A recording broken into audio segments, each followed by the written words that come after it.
Hi friends, welcome to my channel Super Trader Lakshya. और एक और बहुत ही इंपॉर्टेंट वीडियो लेकर आज मैं आया हूं और टॉपिक आपके सामने है। सबसे पहले इसीलिए मैंने आज सोचा टॉपिक आपको पहले दिखा दूं कि मार्केट यहाँ से क्यों क्रैश होना चाहिए, इसके बारे में मेरा व्यू है। इसका मतलब ये नहीं है कि कल ही क्रैश हो जाएगा या परसों ही क्रैश हो जाएगा, लेकिन मेरे एनालिसिस के हिसाब से मार्केट बहुत ही जल्दी उसी तरह का फिर से क्रैश देने वाला है जैसा हमने अभी तक देखा है। और इंडियन मार्केट में ज़्यादा बुरा क्रैश आएगा। उसकी सिचुएशन, हमारी फाइनेंशियल सिचुएशन और जो भी हमारी गवर्नमेंट की फिस्कल हालत है वो बहुत ख़राब होने के कारण वो सपोर्ट नहीं कर पाएगी, इसलिए हमारे यहाँ फॉल ज़्यादा बढ़ाएगा। लेकिन मैं ये ग्लोबल स्टॉक मार्केट्स और ग्लोबल स्ट्रक्चर के बारे में बोल रहा हूँ, जो कि मैं यहाँ पे एनालाइज करके आपको बताऊंगा कि एग्जैक्टली मुझे क्यों लगता है कि मार्केट यहाँ से बहुत ही जल्दी बहुत बड़ा क्रैश आने वाला है। 100, 200, 300 पॉइंट का जो अपसाइड है वो मैंने पहले ही कहा है आ सकता है, लेकिन उसके बाद उससे ज़्यादा आपको मौका ना मिलेगा। तो इसलिए, और ये एक और एनालिसिस जो है ये मैं अभी के लिए नहीं बोल रहा हूँ, ये एनालिसिस कम से कम अभी से 2 से 6 महीने तक एप्लीकेबल रहेगा। मतलब मैं अगले 6 महीने तक ये हालत सुधरती हुई नहीं देख रहा हूँ। तो ये मेरा एनालिसिस है। तो आइए चलते हैं हमारे चैनल पे। तो सबसे पहले अगर आप इस चैनल पे नए हैं तो आप इस चैनल को सब्सक्राइब करिए, सुपर ट्रेडर लक्ष्य। और यहाँ पे बहुत ही सारे एक्साइटिंग वीडियोस हैं, आप उनको देखिए। डेफिनेटली आपको बहुत हेल्प मिलेगी, मोटिवेशन मिलेगा, साइकोलॉजिकली आपको बहुत फ़ायदा भी होगा। तो अब सबसे पहले हम बात करेंगे क्या कि हमारे यहाँ प्रॉब्लम क्या चल रही है। तो सबसे पहले हम बात कर लेते हैं कोरोना वायरस के बारे में। तो ये वर्ल्डोमीटर की साइट है, अगर आपने नहीं देखा है तो ज़रूर जाके देखिएगा और डेटा को ध्यान से देखिएगा कि डेटा आपको क्या बोल रहा है।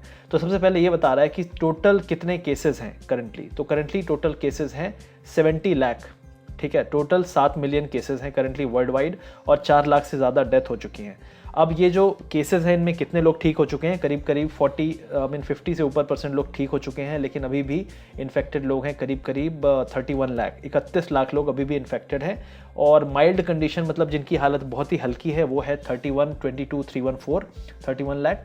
और जो सीरियस हैं वो हैं 53,000 और 4 लाख लोगों की डेथ हो चुकी है। तो टोटल नंबर्स में से 2% लोग अभी भी सीरियसली क्रिटिकल हैं और 11% लोगों की डेथ हो चुकी है। अब इसमें एक और इम्पॉर्टेंट पॉइंट ये आता है कि अगर आप इस दोनों को जोड़ दीजिए, इन दोनों को जोड़ दीजिए तो करीब 13% हो जाता है ये नंबर, ठीक है। अब 13% जो डेथ रेट है वो बहुत हाई है। अगर आप इसको सोचते हैं कि बहुत कम है, नहीं, ये बहुत हाई है। अब इसमें सबसे बड़ी चीज़ है जो करंटली इन्फेक्टेड लोग हैं, इनमें से कितने लोग जो माइल्ड कंडीशन वाले हैं वो सीवियर होंगे और कितने रिकवर होंगे, वो भी एक बहुत इंपॉर्टेंट डेटा है। तो इसमें अगर 50% लोग रिकवर हो जाते हैं इमीडिएटली, तो कम से कम 10-15% लोग सीरियस भी होंगे। तो सीरियस का नंबर बढ़ेगा, डेथ का नंबर बढ़ेगा, रिकवरी का भी नंबर बढ़ेगा। तो डेफिनेटली ये जो माइल्ड कंडीशन और जो करंटली इन्फेक्टेड है, इन्हीं में से कुछ लोग सीरियस में जाएंगे, कुछ लोग डेथ में जाएंगे और कुछ लोग इसमें रिकवरी में जाएंगे। तो ये है डेटा। करंटली डेटा ये बोल रहा है कि अभी भी बहुत सारे लोग इन्फेक्टेड हैं वर्ल्ड वाइड, ठीक है। अब दूसरी चीज़ हम दिखाएंगे कि करंटली अगर आप देखें तो इकोनॉमी खुल रही है, हर जगह मार्केट खुल रहा है, हर जगह दुकानें खुल रही हैं, शॉपकीपर्स खुल रहे हैं, कंट्री बोल रही है कि बाहर आओ, सब लोग शॉपिंग करो, एग्जाम्स दो, ट्रेन में चढ़ो, फ्लाइट में चढ़ो, सब ठीक है, कोई दिक्कत नहीं है। लेकिन क्या नंबर्स ऐसा बोल रहे हैं, आपको सबसे पहले ये देखना है। क्योंकि जब आप इन्वेस्टर है और मार्केट में पैसा लगा रहे हैं तो आपको पता होना चाहिए कि आगे और बुरा समय आ सकता है। तो आप देखिए, ये है टोटल काउंट जो आप बढ़ते हुए देख रहे हैं और ये कहीं भी कम होता हुआ नहीं दिख रहा है, कहीं भी कम होता हुआ नहीं दिख रहा है। अगर आप सोचते हैं कि आज वर्ल्ड वाइड, पूरी दुनिया में वर्ल्ड वाइड जो पर डे केस हैं वो पहले से कम है क्योंकि हमारी इकोनॉमी खुल गई है और इसलिए खोली गई है क्योंकि केसेस के नंबर कम आ रहे हैं, नहीं, ये बिल्कुल गलत है। अगर आप डेटा देखेंगे तो इट्स टोटली अपोजिट। आज हम हाईएस्ट पर डे नंबर दे रहे हैं केसेस के वर्ल्ड वाइड। अब मैं वो डेटा भी आपको दिखाता हूँ। डेली न्यू केसेस आज हम हाईएस्ट लेवल पे हैं। 1,30,000 केस पर डे आ रहे हैं वर्ल्ड वाइड, पूरी दुनिया में, ठीक है। किसी कंट्री में कम आ रहे हैं, किसी कंट्री में ज़्यादा आ रहे हैं, लेकिन नेट अगर आप वर्ल्ड वाइड देखिए तो हमारे केसेस बढ़ ही रहे हैं, ठीक है। दूसरी चीज़, एक और इंपॉर्टेंट डेटा मैं आपको यहाँ पे दिखाना चाहता हूँ कि चाइना के बाहर के जो केसेस हैं उनका एक ग्राफ है, ठीक है। चाइना ने डेटा में क्या किया, टेम्पर किया, जो भी किया। पहली चीज़ तो हम जो कंट्रीज बोल रही हैं, जो भी वहाँ की गवर्नमेंट हमको डेटा दे रही है, हम उन पर ट्रस्ट करते हुए मान रहे हैं कि क्या हो रहा है। तो उन पर ट्रस्ट करने के बाद भी यही दिख रहा है कि डेटा ऊपर जा रहा है। अब दूसरी चीज़ हम बात करेंगे कि डेली केसेस का जो डेटा है, आप देखिए 1,30,000 पर डे चल रहा है और पिछले 10-15 दिन से हम लोग इकोनॉमी ओपनिंग अप की बातें कर रहे हैं। अमेरिका में इकोनॉमी ओपन अप करने की बहुत जल्दी है ट्रम्प को, उसके बारे में मैं आपको बहुत इंपॉर्टेंट पॉइंट बताऊंगा। लेकिन आप यहाँ पे देखिए हम हाईएस्ट केस में चल रहे हैं, तो ये इंपॉर्टेंट पॉइंट है, ठीक है। उसके बाद आपको एक और इंपॉर्टेंट पॉइंट मैं दिखाऊंगा, वो ये कि इंडिया का परसेंटेज कितना है। करंटली 3.54% है वर्ल्ड वाइड में से, 2.5 लाख केस हैं हमारे और पूरे वर्ल्ड वाइड केसेस का 3.54% है। और एक्सपेक्टेशन ये है कि इंडिया सभी को सरपास करते हुए नंबर 1 हो जाएगा। एक बहुत इंपॉर्टेंट कंट्री है जिसके बारे में मैं हाईलाइट करूंगा, वो है ब्राज़ील। ब्राज़ील के केसेस हैं 6,76,000। इस कंट्री ने शुरू में अंडर एस्टिमेट किया, ज़्यादा केसेस पे ध्यान नहीं दिया और आज ये हालत है। और अमेरिका को क्रॉस नहीं कर पाएगा ये, लेकिन इंडिया ज़रूर क्रॉस कर लेगा, ये पूरी एक्सपेक्टेशन है। इवन ट्रंप और यूएस भी यही एक्सपेक्ट कर रहा है कि इंडिया विल सरपास। अब दूसरी चीज़ हम यहाँ पे बात करेंगे कि अगर आप देखें कि new cases versus new recoveries, तो नए जो केसेस हैं वो ये हैं। आप देखिए जो ऑरेंज लाइन है वो नए केसेस हैं, लगातार बढ़ रहे हैं। क्या नई रिकवरी बढ़ रही है? नई रिकवरी अगर नए केसेस से ज़्यादा होने लगे तो हम बेटर हो रहे हैं, हम बदल रहे हैं और हमारी हालत बहुत जल्दी बेटर होगी। और रिकवरीज के नंबर्स ये लोग ज़्यादा दिखा रहे हैं, बहुत जगह डेटा फोर्ज हो रहा है, उसके बारे में भी मैं आपको आर्टिकल दिखाऊंगा, ये प्रूवन चीज़ें हैं।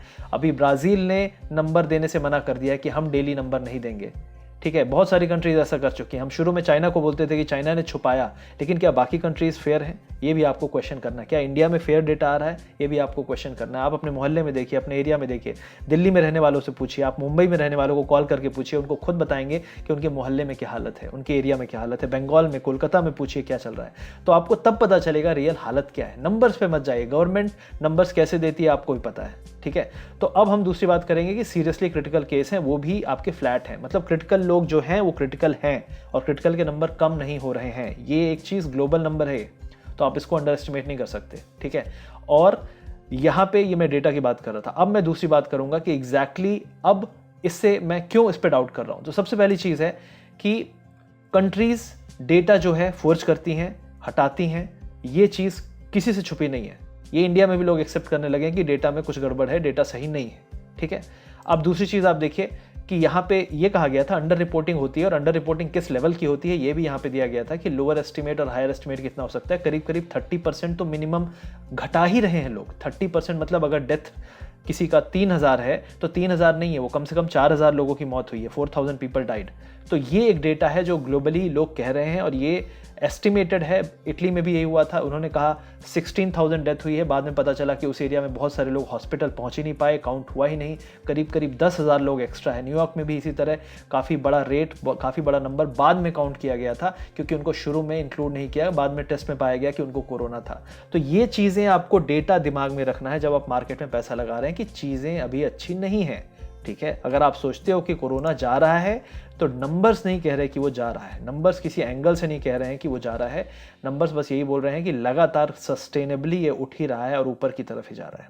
तो ये चीज़ आपको ध्यान देना है। अब दूसरी बात करेंगे हम मार्केट की कि मार्केट में एग्जैक्टली कहाँ पे हमको ध्यान देना है। लेकिन उससे पहले अगर आप बहुत बुलिश हैं इस मार्केट के बारे में, आपको लग रहा है कि रैली आ रही है, सब कुछ अच्छा है, चीज़ें रिकवर हो रही हैं, तो हम चलिए चार्ट देख लेते हैं जो रिकवर हो रहा है। तो ये है चार्ट S&P का। S&P जो है वहाँ का US का इंडेक्स है, इसमें 500 कंपनी होती हैं अमेरिका की, स्मॉल एंड पुअर इंडेक्स कहते हैं। तो यहाँ पे आप देख सकते हैं 3384 इसका हाई था, हम गिरे कहाँ तक, ऑलमोस्ट 2240 तक। तो ये जो फॉल आया था ये कितने दिन में आया था, 23 डेज में, 23 दिनों में ये पूरा फॉल आया था, ठीक है। और जब हम यहाँ से रिकवरी हुई है तो कितने दिन में आया है, 55 दिनों में, डबल से भी ज़्यादा दिनों में, ऑलमोस्ट 2.5 टाइम्स समय लगा इसको वहीं पे पहुंचने में। इनफैक्ट वहाँ भी अभी हम नहीं पहुंचे हैं, वहाँ से भी काफ़ी डाउन है, लेकिन जहाँ भी पहुंचा है वहाँ तक पहुंचने में इसको 55 दिन लगे हैं। तो ये रैली उतनी स्ट्रांग है नहीं जितनी आपको, रैली स्ट्रांग जो होती है वी शेप रिकवरी ऐसी होती है, कोई प्रॉब्लम आई थी, वो प्रॉब्लम चली गई, हम वापस रिकवर होकर आ गए, सब कुछ ठीक है। लेकिन अभी भी मार्केट फूक फूक के कदम रख रहा है, ये दिखाता है जब ज़्यादा टाइम लगे ऊपर जाने में। मैं नहीं कह रहा रैली वीक है, रैली में कोई वीकनेस नहीं है, और उसका सबसे बड़ा रीज़न जो है वो भी मैं आपको बताऊंगा कि रैली को वीक कौन नहीं होने दे रहा है, ठीक है। उसका सबसे बड़ा है आपका जो रीज़न वो है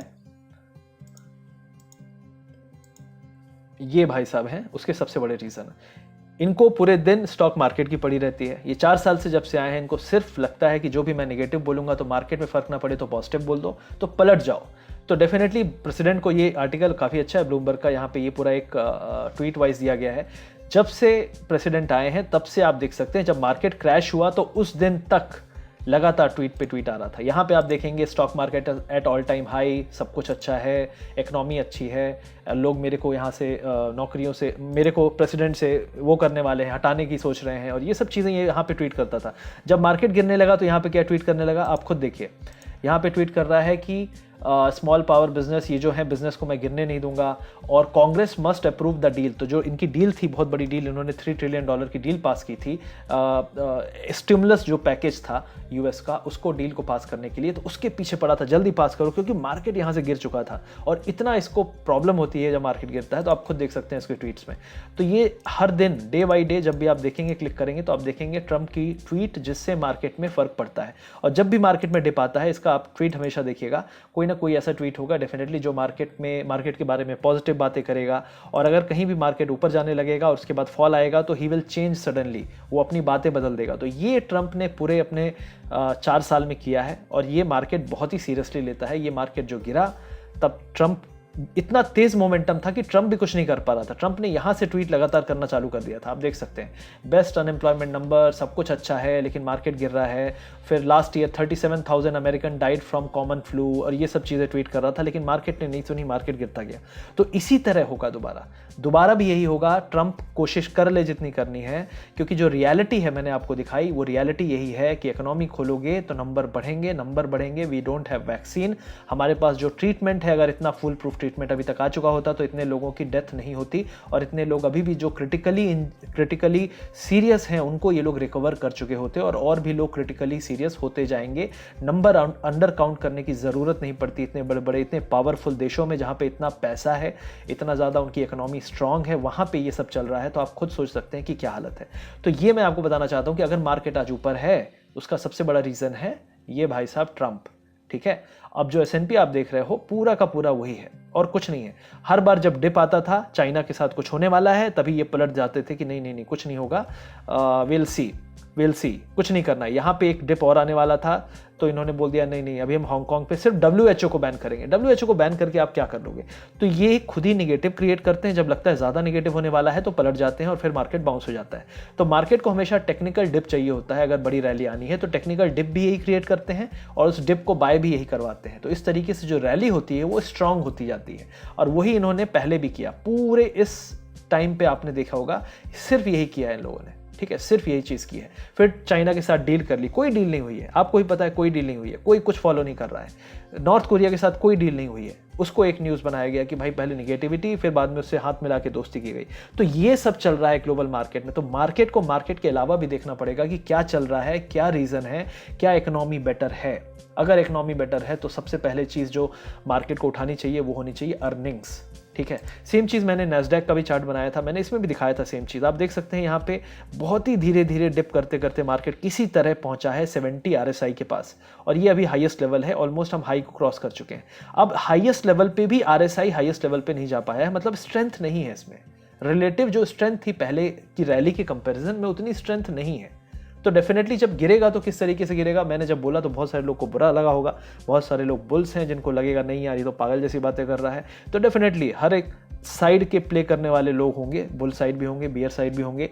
लेकिन एक चीज़ है, अगर आप मेरे को फॉलो कर रहे हैं, तो ये वही एरिया था जहाँ पे मैंने बोला था कि मार्केट यहाँ से गिरने वाला है।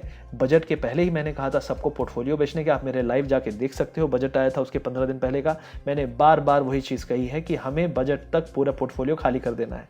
और जिन्होंने खाली किया, जिन्होंने मेरी बात मानी, उनको मतलब वेट ही नहीं करना पड़ा, 1 महीने के अंदर मार्केट पूरा कोलैप्स हो गया। ठीक है, और एक और चीज़ बताता हूँ आपको, जो आपको शायद समझ में आए कि जब ये नंबर बढ़ रहे थे, तो आप देखिए यहाँ पे नंबर, आप ये ग्लोबल नंबर है। ठीक है, तो ग्लोबल नंबर चाइना के अलावा, तो चाइना के अलावा जब नंबर बढ़ना चालू हुए थे, तो आप देखिए मार्च में कितने थे नंबर। मार्च में नंबर जैसे ही 2500 पहुँचे हैं, जैसे ही 2500 पहुँचे हैं, वैसे ही ग्लोबल मार्केट में क्रैश स्टार्ट हो गया। ये थी आपकी 20 फरवरी। ठीक है, तो मतलब मार्च का वेट भी नहीं किया और मार्केट पहले ही गिरने लगा था।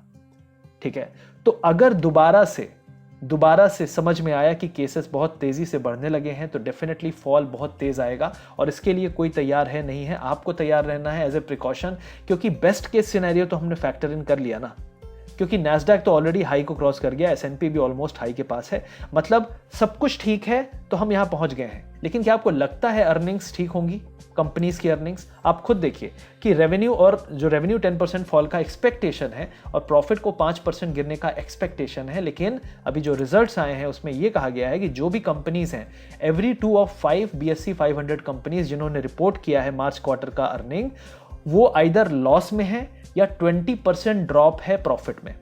मतलब आइदर फ्लैट हो गई है, प्रॉफिट पूरा साफ हो गया है, या फिर लॉस में है। तो आप खुद सोच सकते हैं कि अगर लॉस हो रहा है, क्योंकि मार्केट चलता है पीई में। अगर आप यहाँ पे देखेंगे, निफ्टी के बारे में हम बात कर लेते हैं, तो निफ्टी का पीई कितना था जब हम 12,400 पे थे, तो निफ्टी का पीई 28 के आसपास था, और 28 से ये पीई आया मार्च के 23 मार्च को करीब 17 के आसपास, और अभी ये 22 के पास है। लेकिन हम पी किस बेस पे रेट कर रहे हैं? Price is to earning. Earning का तो हमें पता ही नहीं है ना कि आगे कैसी होने वाली है। गवर्नमेंट भी शायद इसको पुश ना करे, शायद इनको रिलैक्सेशन मिल जाए कि तुम अपनी अर्निंग मत दिखाओ, या कुछ भी इस टाइप की चीजें हो सकती हैं, राइट। बैंक के बारे में आप कैसे रेट कर सकते हो कि बैंक का प्राइस कितना होना चाहिए, जब बैंक्स को अपने प्रोविजनिंग करने के लिए कोई पुश नहीं है, कोई प्रेशर नहीं है, बैंक्स को एनपीएस दिखाने के लिए कोई पुश नहीं है। आप एसबीआई का रिजल्ट देखिए, एसबीआई का रिजल्ट प्योरली प्रोविजनिंग इन्होंने कम कर दी, प्रॉफिट बढ़ गया। तुम provisioning is always forward looking, मतलब प्रोविजन हम आगे के रिस्क को देखते हुए करते हैं। यहाँ पूरे बैंक्स को पता है कि बहुत बड़ा रिस्क आने वाला है, बहुत सारे डिफॉल्ट्स आने वाले हैं, जिनकी दुकानें बंद है, धंधे बंद है। अगर आप मार्केट जाते हैं, मैं खुद मार्केट गया हूँ 2-3 बार, मैंने वहाँ पे लोगों से पूछा है, अभी की बात कर रहा हूँ, हमारे यहाँ 15 दिन से लॉकडाउन खुला हुआ है, ईजी है। 15 दिन पहले से आज तक में भी लोगों के बिजनेस 25 से 30%, 25 to 30% रिकवर हुए हैं। 30% रिकवरी बिजनेस में सिर्फ कॉस्ट आप निकाल सकते हो, अपना जो भी एक्सपेंस है निकाल सकते हो। You can not be in profit. A company which can not be in profit, how that company is going to pay back the loan, interest, salary, extra investment, वो तो कर ही नहीं पाएगी ना। तो डेफिनेटली किस बेस पे आप रेट कर रहे हो बिजनेसेस को, किस बेस पे आप रेट कर रहे हो लोन्स को, ये बैंक्स के लिए भी बहुत बड़ा क्वेश्चन है। तो ये बहुत बड़े क्वेश्चन में आता है। तो एसबीआई का पिछले 2 साल से आप ट्रैक रिकॉर्ड देख लीजिए, एक में ये लोग कुछ ज्यादा ऑप्टिमिस्टिक दिखा देंगे, अगले में पिटाई हो जाएगी। अगर एसबीआई इतना अच्छा बैंक होता तो 330 से 150 नहीं आता, ये आपको भी पता है, 140 नहीं आता। डेफिनेटली 140 आया, वो इसकी रियल वैल्यू थी। अभी जो पुश आ रहा है ये सिर्फ मैनिपुलेटिव वैल्यू है, और ये रिजल्ट्स को अच्छा दिखा के। तो आपको ये पता होना चाहिए कि डेफिनेटली क्या चल रहा है इकोनॉमी में। ये वीडियो इसीलिए मैंने बनाया है। अब हम दूसरी बात करेंगे कि इंडियन मार्केट में क्या चल रहा है। अभी काफ़ी दिनों से मार्केट में रैली आ रही है, लेकिन आप देखिए जो विक्स है, इसकी वॉलेटिलिटी पिछले 10-15 दिन में सिर्फ 32 से अभी आई है 28। वॉलेटिलिटी क्यों नहीं कम हो रही है? अगर मार्केट में इतनी स्ट्रेंथ है तो वॉलेटिलिटी बहुत क्रैश होनी चाहिए, यहाँ पे क्रैश नहीं हो रही है। तो ये एक इंपॉर्टेंट पॉइंट है कि वॉलेटिलिटी क्यों क्रैश नहीं हो रही है। क्या इस रैली में लोग अपनी शॉर्ट पोजीशन बना रहे हैं? हो सकता है, तो ये भी चीज आपको ध्यान देना है। अब हम दूसरी बात करेंगे कि अपने मार्केट में निफ्टी, बैंक निफ्टी में क्या हो रहा है। अब लोग बोल रहे हैं यार ये बहुत बढ़िया डबल बॉटम टाइप का स्ट्रक्चर बन रहा है, यहाँ से बहुत बड़ी रैली आ सकती है। एग्रीड, आ सकती है, लेकिन सबसे पहला हर्डल होगा बैंक निफ्टी के लिए 22,000 का। अगर 22,000 तक मार्केट पहुंच भी गया ले दे के, और तब तक में अगर ग्लोबल मार्केट गिरने लगे, क्योंकि ग्लोबल मार्केट तो ऑलरेडी हाई पे है, ग्लोबल मार्केट ऑलरेडी हाई पे है, ये कभी भी यहां से क्रैश होने की तैयारी कर सकते हैं। आप नैस्डैक को भी देख सकते हो, रोध होके किसी तरह पहुंचा है, स्ट्रेंथ है नहीं। अगर यहां से एक छोटा सा भी करेक्शन आया तो बहुत बड़ा फॉल यहां पे आ सकता है। तो अब हम यहाँ बात करेंगे निफ्टी 50 के बारे में कि निफ्टी के लेवल्स क्या हो सकते हैं। जैसे मैंने आपको बताया कि बैंक निफ्टी में क्या हो सकता है, सबसे इंपॉर्टेंट लेवल है 21,800-900 से लेके 22,100 के आसपास का जो लेवल है वो ब्रेक करना चाहिए। वहाँ पे काफ़ी सेलर्स हैं, अगर वो ब्रेक कर जाता है तो फिर हम देखेंगे कि अपसाइड कितना आ सकता है। लेकिन दूसरी चीज़ इंपॉर्टेंट ये है कि निफ्टी में कितना अपसाइड है। तो निफ्टी में मैंने एक बैंड बनाया था, अगर आप मेरे को फॉलो करते हैं तो मैं काफ़ी दिनों से बोल रहा हूँ कि ये एरिया होगा जो मार्केट के लिए थोड़ा टफ होगा। यहाँ पे आएगा, यहाँ पे टाइम स्पेंड करेगा, ब्रेक डाउन होगा, क्या होगा ये हमें देखना होगा। तो यहाँ पे अगर आप देखेंगे तो इस एरिया पे हम पहुँच तो गए हैं, लेकिन अभी ये गैप है, यहाँ पे गैप था जब गैप डाउन पे हम खुले थे। तो इस गैप को फिल करने की प्रोसेस चल रही है। अब इस गैप फिलिंग प्रोसेस में कितना टाइम लगेगा, 1 दिन 2 दिन। अभी फ्राइडे को दिखाया गया कि एम्प्लॉयमेंट डेटा बहुत अच्छा था, बाद में पता लगा कि वॉशिंगटन पोस्ट ने बताया कि वो जो डेटा था वो गलत था, और कई लोग बोल रहे थे कि ट्रंप के किसी आदमी ने उस डेटा को इधर उधर चेंज कर दिया होगा just to show it is good. मतलब ट्रंप कैसा पॉसिबल है कि ट्रंप तुरंत प्रिपेयर्ड था कि हमें प्रेस कॉन्फ्रेंस करनी है, ये है वो है। तो मतलब कुछ ना कुछ तो गड़बड़ है वहाँ भी डेफिनेटली, और वॉशिंगटन पोस्ट ने एक्सपोज किया है, लेबर डिपार्टमेंट एक्सेप्ट किया है कि हाँ गलती है। तो आप सोचो, आप अनएम्प्लॉयमेंट रिपोर्ट में 3% का मिस्टेक बहुत बड़ा होता है वहां पे। अब 3% का मिस्टेक कैसे हो सकता है? ठीक है, तो सब कुछ स्टॉक मार्केट के लिए वहां हो रहा है, सब कुछ, और सिर्फ एक ही आदमी कर रहा है, वो है ट्रंप। जब तक ट्रंप है ऑफिस में तो आपको बहुत सारे टेक्निकल्स, अगर आप लॉजिकल ट्रेडिंग फॉलो करते हैं तो आपको इलॉजिकल लगेगा, आप परेशान हो जाओगे। लेकिन एक चीज आपको पता है कि जिस दिन ये फॉल होगा उस दिन ट्रंप भी नहीं रोक पाएगा, क्योंकि लास्ट टाइम भी नहीं रोक पाया था। फिर वो चाइना बोलेगा, नॉर्थ कोरिया बोलेगा, जो बोलना है बोलता रहेगा, क्योंकि तब लोग उस पर ट्रस्ट करना छोड़ देंगे। आपने सुना होगा एक कहानी जिसमें गडरिया चिल्लाता रहता है, शेर आया शेर आया। जिस दिन शेर आया तो कोई इसको बचाने नहीं आता है। बस वैसे ही होने वाला है। तो डेफिनेटली यहाँ पे आपको एक इंपॉर्टेंट पॉइंट है कि 10,350 400 के आसपास रेजिस्टेंस होगा। इस एरिया पे आपको अपना पोर्टफोलियो बुक करना स्टार्ट कर देना है। यहाँ से और 50-100 पॉइंट मिल जाए तो बहुत अच्छी बात है, नहीं भी मिला तो इस एरिया पे मेरे हिसाब से पोर्टफोलियो बुक कर देना चाहिए। बहुत सारे लोग 11,000 की बात कर रहे हैं, मुझे नहीं पता, मैं प्रेडिक्शन नहीं देता, मैं भविष्यवाणी नहीं करता, जा भी सकता है, लेकिन मैं आपको एक लॉजिकल एक्सप्लेनेशन देना चाहता था कि कहाँ तक मेरे को लगता जाएगा। मेरे हिसाब से 10,300 400 के आसपास इसको रेजिस्टेंस मिलेगा और यूएस मार्केट भी तब तक में अपना टॉप बना चुका होगा। और वहाँ से एक बार देखिए, आपको पता होना चाहिए कि जब मार्केट बहुत ओवरसोल्ड हो जाता है, बहुत गिर जाता है, तो फिर वो निगेटिव को प्राइज इन नहीं करता है। वो बोलता है यार निगेटिव को क्या प्राइज इन करूं, ऑलरेडी मैं इतना गिर चुका हूं। उसी तरह जब मार्केट ऑलरेडी रैली कर चुका होता है तो अब कोई भी पॉजिटिव उसको नहीं उठा पाएगा, लेकिन कोई भी अगर निगेटिव आएगा तो वो उसको गिरा जरूर देगा। तो ये हमेशा आपको याद रखना है कि यहाँ पे हमने पॉजिटिव इंडियन मार्केट के हिसाब से फैक्टर इन कर दिए। और अगर आपको लगता है कि हमारे मार्केट के पास टाइम नहीं मिला, मौका नहीं मिला रैली करने का, तो हमारे मार्केट के पास पूरा मौका था, क्योंकि पिछले 15-20 दिन से यूएस मार्केट लगातार रैली कर रहा है, सिर्फ हम रैली नहीं कर रहे हैं। तो ऐसा नहीं है कि हमारे पास टाइम नहीं था, मौका नहीं मिला। डेफिनेटली हमारे मार्केट में समथिंग इज रॉन्ग, हमारी इकोनॉमी में कुछ गड़बड़ है, हमारे जो डेटा है उस पर गड़बड़ है, हमारे कोरोना मैनेजमेंट में जो चल रहा है उसमें गड़बड़ है। शायद इन्वेस्टर कॉन्फिडेंट नहीं है कि हम इसको संभाल पाएंगे, इकोनॉमी को जल्दी सुधार पाएंगे, इसलिए अभी भी हम उस लेवल पे नहीं है, वरना हमारा मार्केट भी करीब करीब 11,400 11,300 तक रिकवर हो चुका होता। तो ये था अच्छा केस। अब मैं नहीं कह सकता कि यहाँ पे कल कोई अनाउंसमेंट हो जाए, मैनिपुलेशन हो जाए, कोई नया रूल आ जाए जिसके कारण मार्केट ऊपर चला जाए। मार्केट लिक्विडिटी से चलता है, मार्केट कुछ रूल्स और रेगुलेशन से चलता है, उन रूल्स को ट्वीक करके ये लोग मार्केट को उठा सकते हैं, लेकिन फंडामेंटली मार्केट इस लेवल पे भी डिजर्व नहीं करता। फंडामेंटली मार्केट का 9,000 से ऊपर डिजर्व नहीं करता इस इकोनॉमी में। तो ये मेरा एनालिसिस है। तो मेरे हिसाब से ये एरिया है जहां पे एग्जिट करना चाहिए। मैं नहीं बोल रहा हूं कि मार्केट ऊपर नहीं जाएगा, मैं कह रहा हूं अगर आप समझते हैं रीजंस, लॉजिकल ट्रेडिंग करते हैं, इन्वेस्टमेंट करते हैं, तो आप मेरे को फॉलो कर सकते हैं। बाकी आपको अपना दिमाग लगा के बाय और सेल करना है। मेरा व्यू आपको अच्छा लगे तो डेफिनेटली आप फॉलो करिए, क्योंकि मैं चाहता हूं ज़्यादा से ज़्यादा लोग लॉस ना खाएं, बच जाएं, क्योंकि मैंने यही चीज़ कही थी बजट के आसपास। बहुत सारे लोग बचे, लेकिन मेजोरिटी वाले लोगों ने मेरी हंसी उड़ाई, मजाक उड़ाया और आज भी रो रहे हैं। मैं आपको आपको लगेगा कि यार ऐसा कैसे हो सकता है, तुम्हें पता था, लेकिन आप जाके खुद वीडियो देख लीजिए जो मैंने कहा था। और बहुत सारे लोगों को फायदा भी हुआ, बहुत सारे लोग एग्जिट कर गए थे बहुत सारे स्टॉक्स में।